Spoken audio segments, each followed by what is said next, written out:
On this episode of Death Row Stories, a white woman is brutally murdered. Blood splattered on the walls. The brutality of the crime scene was just unbelievable. And a black man is arrested. His fingerprint was found. There were a number of hairs on the victim's bed. But after a death sentence, a law intern has her doubts. There was something wrong. I started seeing what the lies were.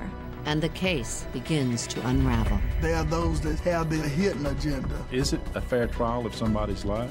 Corruption is the theme of the day almost. There was no way I was going to let this case go.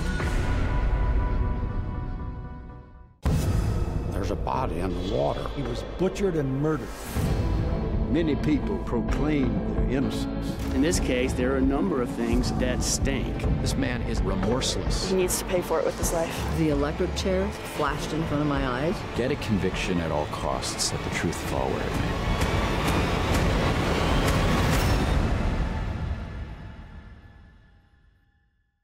may. Good evening and welcome to Carolina. Tonight we're coming to you from the city of Greenwood, a diverse city and one that has the distinction of having the widest main street in the world.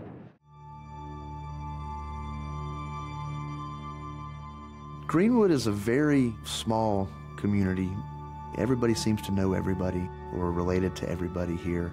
It's very tight-knit. So when the news came out about this horrendous murder, it was devastating. On a cold Monday morning in 1982, the bruised and beaten body of 75-year-old Dorothy Edwards was discovered in this upscale home. Dorothy Edwards, she was just a loved woman in the community, and she had been horribly killed. Dorothy was known as a graceful and charming woman with a beautiful singing voice and a wonderful sense of humor.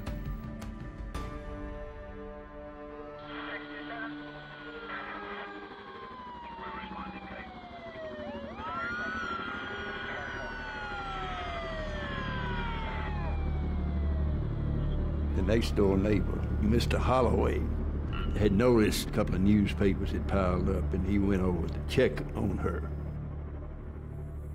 On January 19th, 1982, inside the home, Holloway told police he found signs of struggle everywhere.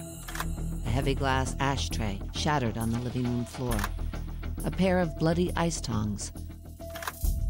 Dorothy Edwards was found dead in her closet. The brutality of the crime scene, the blood, the way the body was, and the stab wounds post-mortem, it was just totally unbelievable. Dorothy's body had 52 wounds, 11 broken ribs, and abrasions on her vagina. The state forensic team gathered what evidence was inside the home. Hair samples, they say, were found on the bed. Blood at various places. Outside, there were some fingerprints. In a crime scene wiped clean of fingerprints, police believe the killer made a mistake. A thumbprint found on the back door. Dorothy's neighbor James Holloway told police that Edward Lee Elmore, a 23-year-old handyman, worked for Dorothy from time to time. Although Elmore had never been convicted of a felony, police matched his fingerprints from other misdemeanor arrests and issued a warrant to bring him in, accusing him of murder and rape, among lesser charges. Greenwood police went looking for Elmore 36 hours after Dorothy's body was found. I was working second shift with the detective division, and the call came in saying that the suspect was at his girlfriend Mary's apartment. I went up and knocked on the door. The encounter was not what Detective Van Leberg expected. I told him that we had a warrant for his arrest, and I told him it was for murder. His demeanor at that time was so nonchalant, just, oh, okay, which is totally out of context for anybody I've ever dealt with before in a situation like that. No outburst or violent behavior, it's just like, oh, well. Police took hair and blood samples and placed him in the county jailhouse. Even Elmore's public defender had doubts about his innocence. Many people will proclaim constantly their innocence. And I cannot remember Mr. Elmore vociferously proclaiming his innocence, and I got the feeling that that there might be something for him to hide. Elmore's case came to trial only 82 days after his arrest. Prosecutors said Dorothy had been killed on Saturday night when Elmore was alone and had no alibi. You want to find out whether or not Mr. Elmore had any alibis, and we found none. And Mr. Elmore, he was not very cooperative. He wouldn't hardly talk to me. Police found small spots of blood matching Dorothy's blood type on Elmore's pants and shoes. Back in the 80s, DNA analysis had not been developed. When DNA was available, it came back positive that it was the victim's blood. Prosecutors also told the jury that dozens of Elmore's pubic hairs were found on Dorothy's bed. And finally, prosecutors presented James Gilliam, a prison inmate who claimed to have heard Elmore confess to the crime while in jail. That came out of nowhere, and that just rocked me. Mr. Elmore told Gilliam that I went down there to rob the lady, and she started screaming, and I killed her. That was the linchpin. The jury took less than 5 hours to reach a verdict. Elmore was convicted and sentenced to death. But the conviction was overturned on appeal. There was one juror who was reluctant to impose the death penalty, and the trial judge went into the jury room and put pressure on the holdout juror to impose the death sentence. A new trial was ordered. Same prosecutor, same defense attorneys, same outcome. A third trial was held to reconsider the sentence, and again, the decision was unanimous. 36 jurors had determined that Edward Elmore should be put to death.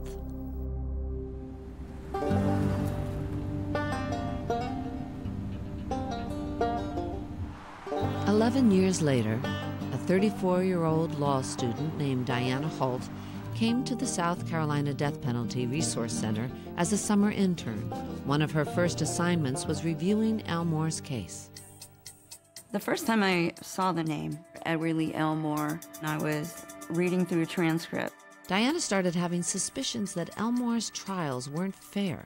She was troubled that Elmore's defense attorney didn't call any expert witnesses and rarely challenged any of the prosecution's evidence. Diana knew that an incompetent defense was grounds for an appeal. I felt like there was something wrong. I needed to meet Eddie and give him an eyeball up and down, size him up. And who she met wasn't what she expected. Meeting him, it's just this biggest, sweetest smile, and he's so docile and gentle and quiet and happy. Happy. How is he on death row and happy? Just didn't make any sense.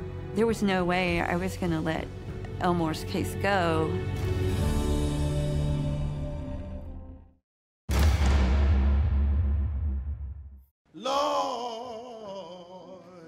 I've started to walk in the light. When you trust God, no matter how bad it looks, it's not bad as it seems, because God is still in control. Bishop Emanuel Spearman was pastor to Edward Lee Elmore, the man accused of murdering Dorothy Edwards. I come to know Edward in the late 70s. I pastored his home church, and his mother and I was best of friends, and they didn't have a whole lot. One of 11 siblings, Elmore's father was killed by a hit-and-run driver when Elmore was 2. He grew up in dire poverty. He had kind of a low IQ. I was a special ed teacher, so I knew that he was slow. And when I went to Greenwood jail and I spoke with him, he really didn't know why he was there. And that bothered me. A hard worker, Elmore got by on odd jobs like cleaning gutters and washing windows, including for Dorothy Edwards. But when Dorothy was murdered, age-old fears and recriminations surfaced in the community. I know race plays a role when it comes to the justice system. Here in Greenwood, there are those that still have their agenda, but it's a hidden agenda. I'm positive that race played a factor in Edward Lee Elmore's trials, and make no mistake about it. But I think most of that's because he was the black guy that they say killed an older white woman.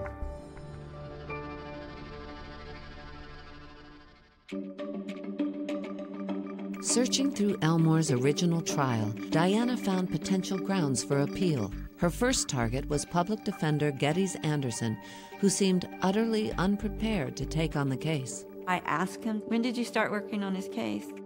8 days before the trial began. That's 0 time. You can't even read all of the evidence and assess it and crunch it. In retrospect, perhaps I should have asked for more time. I never have proclaimed to be, the best lawyer that ever graced the courtroom. Overworked and underpaid, Mr. Anderson also had a reputation as a drinker. That's fair. That's a fair accusation. I have had certain, I guess you could say, problems with it, but I can say this categorically, that I was totally clear-headed and non-drinking during those trials, every one of them. But on the other hand, I go out occasionally, and I'm not as bad as I used to be. In contrast, prosecutor William T. Jones III, known as Willie T., was considered a master of the courtroom. Willie T.'s track record spoke for itself. He has lost very few. He was very dramatic. I've seen that man cry in front of the jury. Mr. Jones in the courtroom probably could outperform Sir Lawrence Olivier. Let's put it that way. He could overpower you, over-control you, and he was not beyond saying things that he couldn't prove if they weren't challenged. Early in the first trial, Anderson challenged Jones by objecting that a single thumbprint was not enough to arrest Elmore. In order to obtain an arrest warrant, the police presented an upside-down thumbprint on the back outside door frame. Well, that's exactly consistent with, cleaning the windows and cleaning the door. That is not probable cause in anywhere else in America that I'm aware of. But Willie T. said, oh, well, I'm glad y'all brought that up. The forensic pathologist let us know that she had located negroid pubic hairs on the victim's chest and abdomen. The defense shut their mouths and sat down. If Elmore's hair had in fact been found on the body, this was a new and explosive claim, a claim that went unchallenged by Geddes Anderson. Did you ask to see that evidence? You'd have to look at the transcript to see. I don't know whether I did or not. According to the transcript, you did not ask to see that evidence. No. Why would you not have asked to see that evidence? It seems like a pretty important evidence. Well, I don't know how to answer that. I guess you'll just have to take some non-answer to that question. Mysteriously, the pubic hair Willie T. said was found on Dorothy's body was never entered into evidence. As opposed to the hairs on the body, a separate group of 49 pubic hairs said to be found on Dorothy's bed also raised Diana's doubts. A lot of people saw the 49-some pubic hairs allegedly collected from the victim's bed as the most damaging evidence against Mr. Elmore. But this item of evidence was a plain baggie like you put your kids' sandwiches in when you're packing their school lunch, not sealed with red evidence tape that says, "Evidence, do not tamper." This did not have that on there. The evidence bag contained 49 hairs, a number Diana found suspiciously close to the number of hairs police pulled from Elmore after his arrest. There was, from what I understand, about 50 to 60 hairs that were collected, either being combed or pulled. But if Elmore's hair had been found at the crime scene of the nearly 100 crime scene photographs, not a single photo showed hairs on the bed. Any kind of evidence you collect at a crime scene, the first thing you're going to do is you're going to photograph it. There was no pictures of the hair on the bed. There was pictures of everything except in the most crucial evidence in the case. So it became obvious to me something wasn't quite right. The only photo of the bed shows it covered with police camera equipment, contaminating any evidence. The question became, where did the hairs in the baggie come from? There was no question. They pulled those hairs from his body. They pulled a lot of them. And I don't think they were ever on the bed. I believe it was planted. Diana was starting to see a pattern. There was all this ineffective assistance of counsel. There was no basis for probable cause to arrest Mr. Elmore anyway, and there was no list of negroid pubic hairs in the original police inventory. There was no item like that. As Diana dug deeper into the case, a new suspect began to emerge. She thought the next-door neighbor who discovered Dorothy's body had acted suspiciously. Really? He put his gloves on before he went to open the door? That grabbed me right away.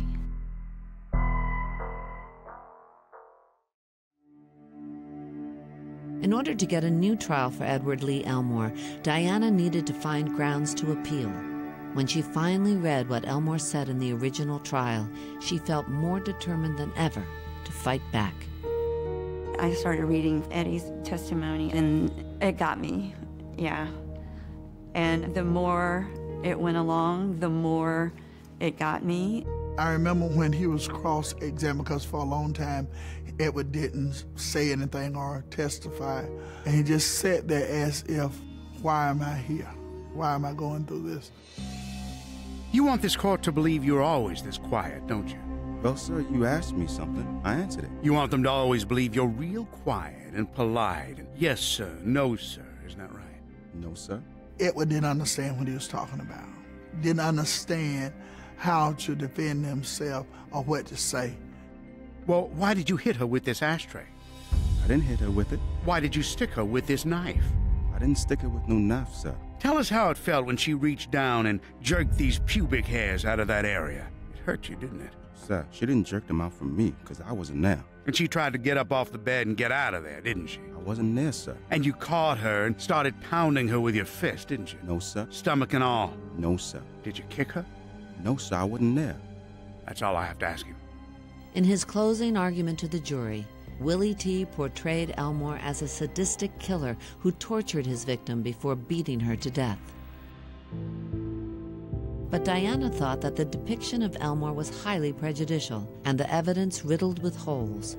She also thought Elmore had done well under the circumstances. Even under withering cross-examination by brilliant Willie T., Mr. Elmore said what he's always said, very simply, I didn't do it. In order to solve the mystery of who did murder Dorothy Edwards, Diana began looking for alternate suspects. And she found one in the neighbor who discovered the body, James Holloway. I read the testimony of James Holloway and my head just about spun off of my little spindly neck. I was like, wow. Holloway had spent an unusually long period of time at the crime scene before calling the police. He goes inside Dorothy Edwards' house. He sees that wall of blood for the first time, but he doesn't call police. He decides that he's going to go to the other side neighbor and get her to come in the house with him. So he's at the closet door again, and he decides to put gloves on. And then he opens the door, and lo and behold, there she was. Really? He put his gloves on before he went to open the door? Diana was also suspicious that Holloway immediately told police who the perpetrator could be. He told law enforcement, you know, there was a boy here a couple weeks back who washed her windows. And if you get me her checkbook, I can get his name for you. And that was Edward Lee Elmore, that boy. Even more surprising was that the police allowed Holloway, a possible suspect, to clean the crime scene the day after Dorothy's body was found. Law enforcement turned the crime scene over to Jimmy Holloway to clean up. He could do whatever he wanted in there. There was no law enforcement presence watching what happened. There was no preservation of the crime scene.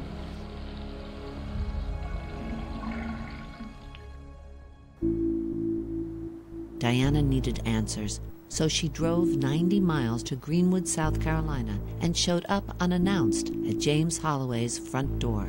Mrs. Holloway answered the door. She led me into the den, and he was sitting on his big overstuffed recliner. So I introduced myself, and he proceeded to tell me, well, you know, really, the only one who could kill her and get away with it was me, the way she trusted me. That was one of the toughest moments in my career of not reacting. Holy!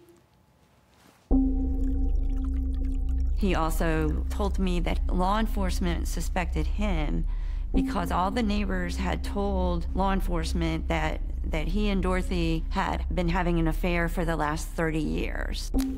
He told me that Dorothy was supposed to go out of town that weekend because she claimed that this guy in Tryon, North Carolina was going to propose to her this weekend, but somehow she didn't get to go on that trip to Tryon, North Carolina that weekend.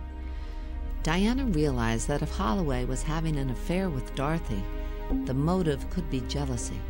And Holloway's detailed description of what might have happened also raised a red flag for Diana. He then starts telling me the story of what happened in her house as though he were an eyewitness. She was just sitting there on her settee watching TV. He just came in and he started on her. It took her a good 20 minutes to die. He just went on, and there wasn't any nudging or prompting. He was relishing talking about all of the things. It was a gully washer of dumbfoundedness that day. Diana's suspicions about James Holloway were never pursued. He passed away in 1994.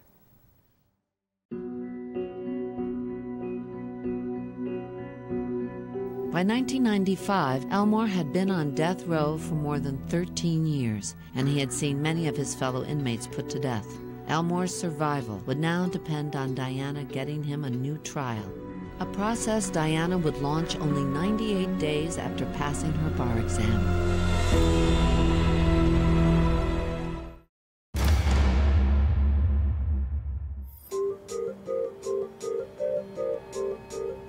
By 1995, Diana was ready to present evidence pointing to Edward Elmore's innocence to a state court in South Carolina.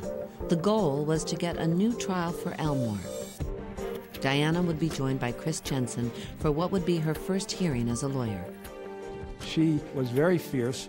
She had not the slightest doubt about Eddie Elmore's innocence. She was determined to make sure that I did my job. The state was represented by Donald Zelenka, who reportedly once argued that women who had abortions in the third trimester could be executed for murder. And Elmore's fate would be decided by Judge Ernest Kynard. One of the first witnesses called was James Gilliam, the inmate who said Elmore confessed to him in jail. But in the small town of Greenwood, both Elmore and Gilliam knew Bishop Spearman, and before the hearing, Gilliam told Spearman the truth. James Gilliam and I go back, I guess, all our life. One night he called me and he told me I lied and my conscience is bothering me. Gilliam said he made a deal with the prosecutor to testify against Elmore in exchange for a release from prison. But with Elmore facing the electric chair, he felt bad about what he had done. I said, James, make it right.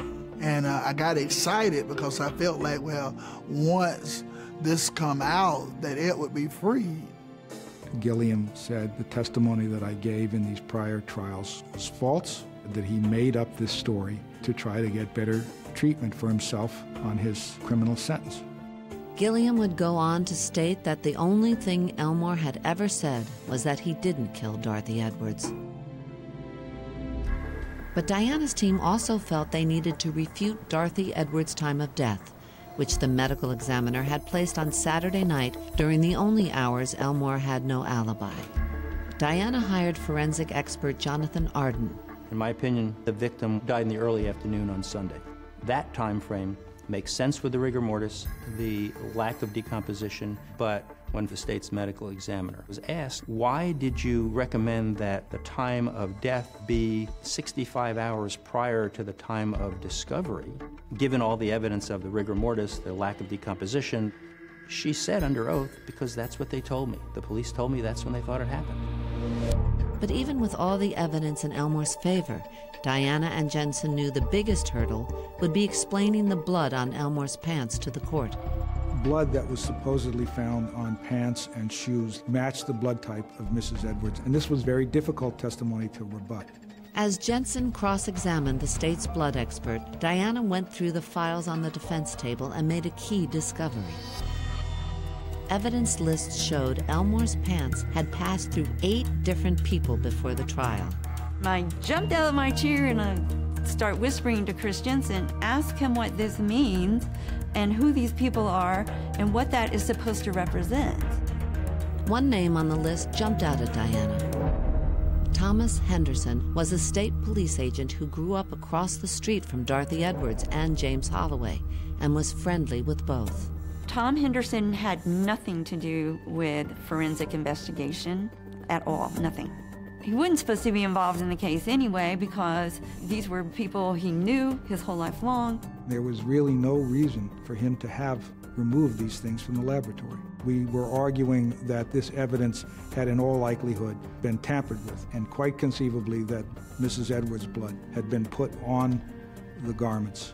It would now be up to Judge Kiner to rule whether or not Elmore deserved a new trial.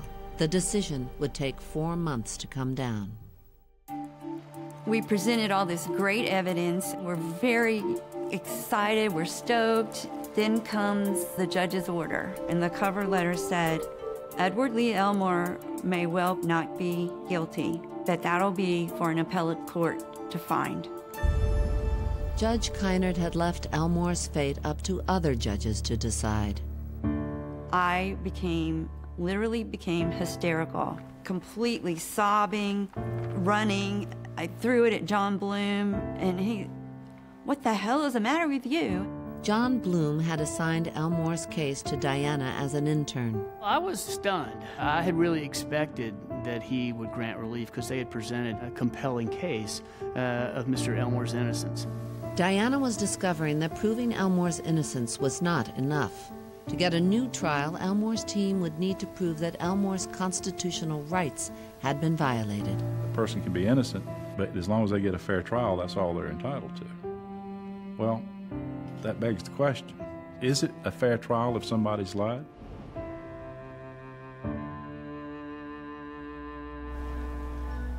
Diana's team immediately appealed Judge Kiner's decision to the South Carolina Supreme Court. But in the meantime, the state prosecutor, Donald Zelenka, had discovered that Diana had a secret that, if exposed, could destroy her career and damage Elmore's case. He would soon call her to a deposition. Don Zelenka asked, have you ever done anything in the course of your life that would reflect poorly on the legal profession? And I said, yes.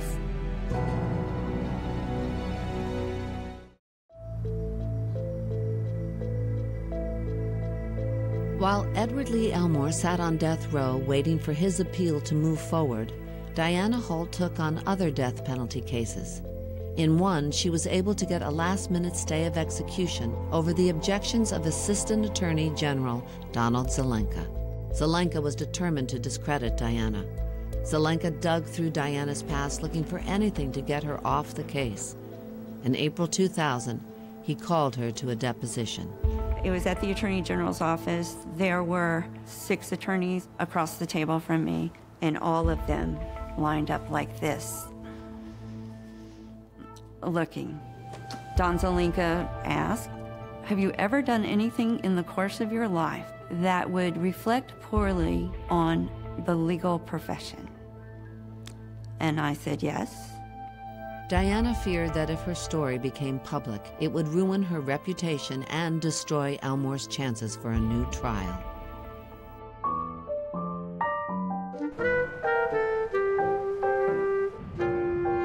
In 1975, at the age of 17, Diana ran away to New Orleans with a few friends. It was a horrible time. My sister had been taken away by the state of Texas. It had to do with sexual abuse that I suffered. I was 17. I didn't know how to deal with stuff like that. So I left. I met these 3 people, went to New Orleans with them, and after a little bit, I wanted to go home. I didn't have any money, and there was a plan. So I went to the French Quarter, started talking to this guy, and the ruse was that I would exchanged sex for money. We left Bourbon Street together, got in his car, and one of the two guys came in and got on the passenger side. I was scrunched in the middle. Diana's friend pulled a gun and demanded money. The driver gave them $60. They jumped out of the car and ran. Made it about 3 blocks. Pulled over by New Orleans Police Department, up against the wall. The victim was a U.S. Marshal. So it's like Dumb and Dumber a little bit, you know. What do you expect from an airhead 17-year-old? I pled guilty to armed robbery, and off I went to the Louisiana Correctional Institute for Women. One day, the prosecutor in my case came to the prison to visit, and he said, I just want you to know that you don't have to be what you did that day, and you can make it, and you can be somebody. And I'm gonna.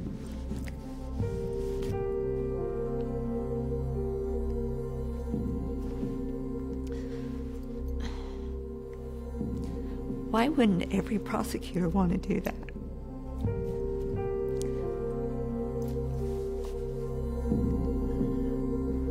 Diana began studying in the prison's law library, researching cases of fellow inmates and sending letters to the presiding judges. She even had one woman's sentence reduced. Doing the few things that I did that made an impact, it was like, I want more of that. I want to do more of that. I want to help people like that. A model prisoner, Diana was released in October of 1977 with a full pardon. The whole episode became a distant memory until Donald Zelenka confronted her with it nearly 25 years later. I was like, you know what? You opened the door, I'm walking through it. Let's do this. I'm going to tell it all, not just the part you want to hear. But the judge in the case, visibly disgusted by Zelenka's tactic, disallowed the deposition. Diana could continue her fight for Elmore's life. At Elmore's trial, prosecutor Willie T. had claimed that Negroid hair had been found on Dorothy Edwards' body. But when the defense had petitioned to see the hair, it had gone missing. Now, 16 years later, the hair suddenly turned up. The prosecution has an obligation to turn over to the defense anything which is favorable. And in this case, they didn't do it at the time of trial. As it turns out, none of the hairs were Negroid at all. They were all Caucasian hair, and they did not belong to Mr. Elmore. And that should be sufficient to warrant a new trial. We got all excited, asked for the judge to set a hearing. It was December 20th or 21st. We were going to have, you know, a Christmas beyond all Christmases.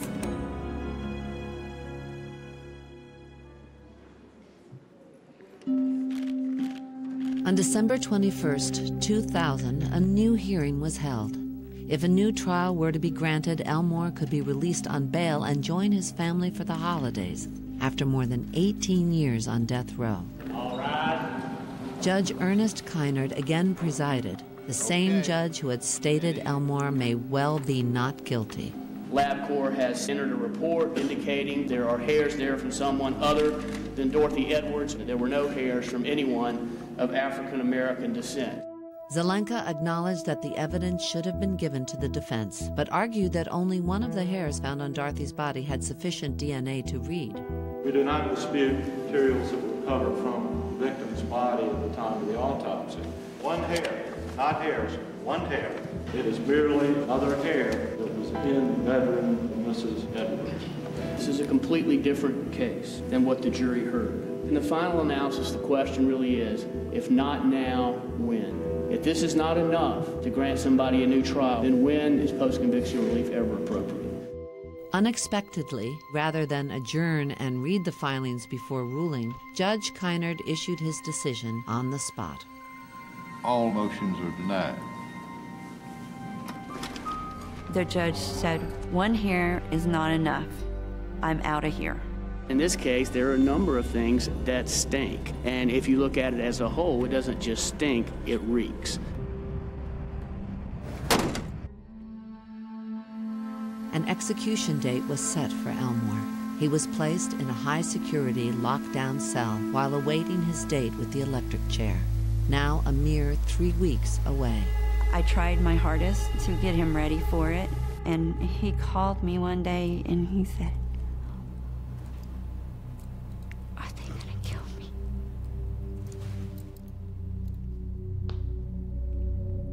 I think I told him in the most simple terms I could tell him that they were gonna have to take me out first.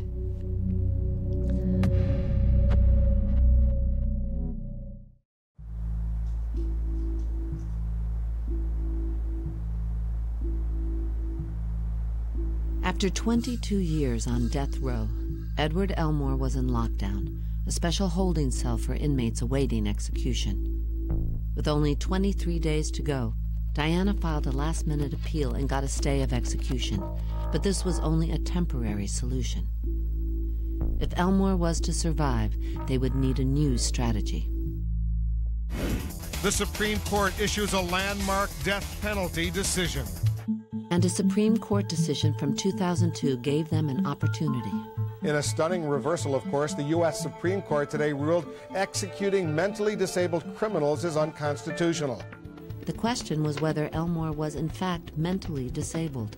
He was tested, and the State Department of Disabilities and Special Needs finds that Edward Lee Elmore is mentally retarded. Elmore's death sentence was commuted to life in prison. After nearly 28 years, Elmore was finally leaving death row.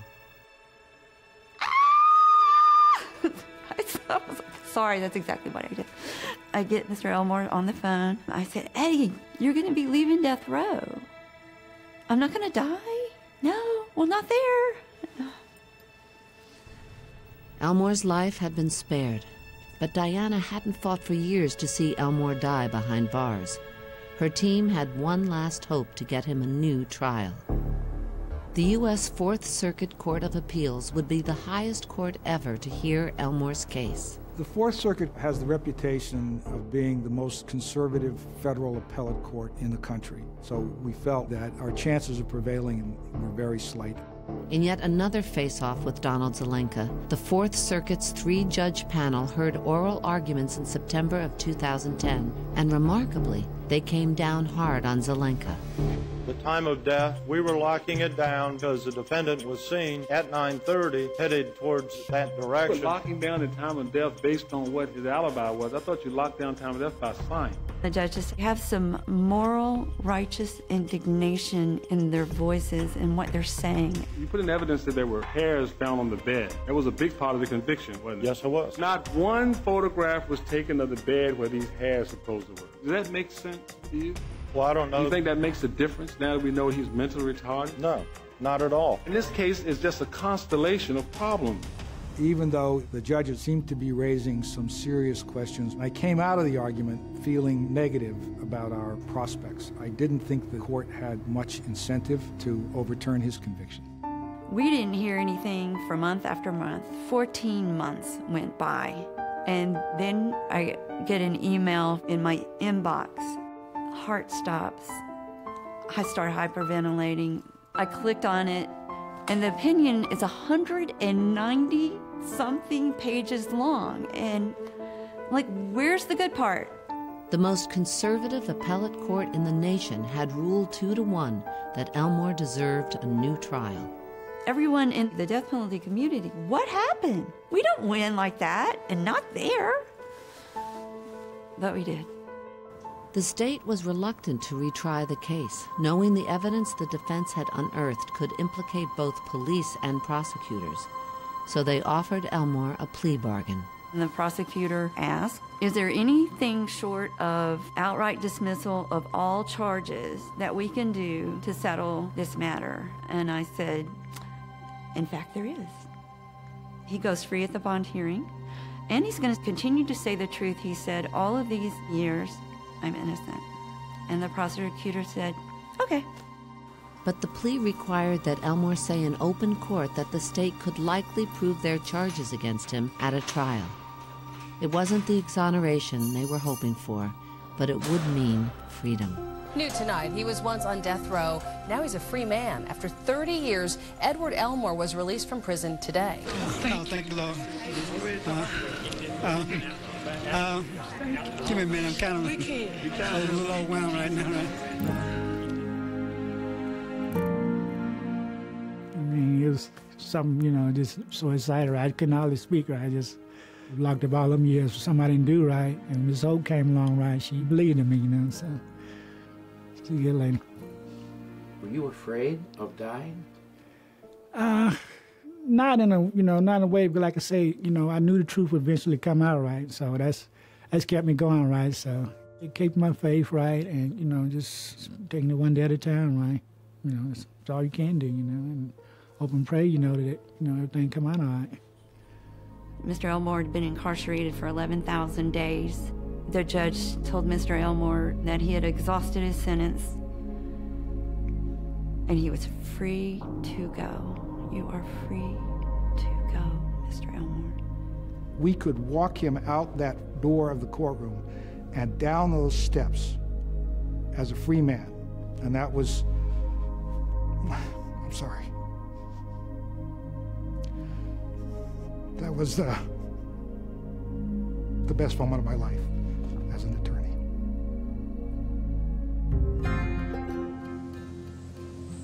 Elmore moved back in with his sister and has begun the process of adjusting to a world very different from the one he left. Where you going?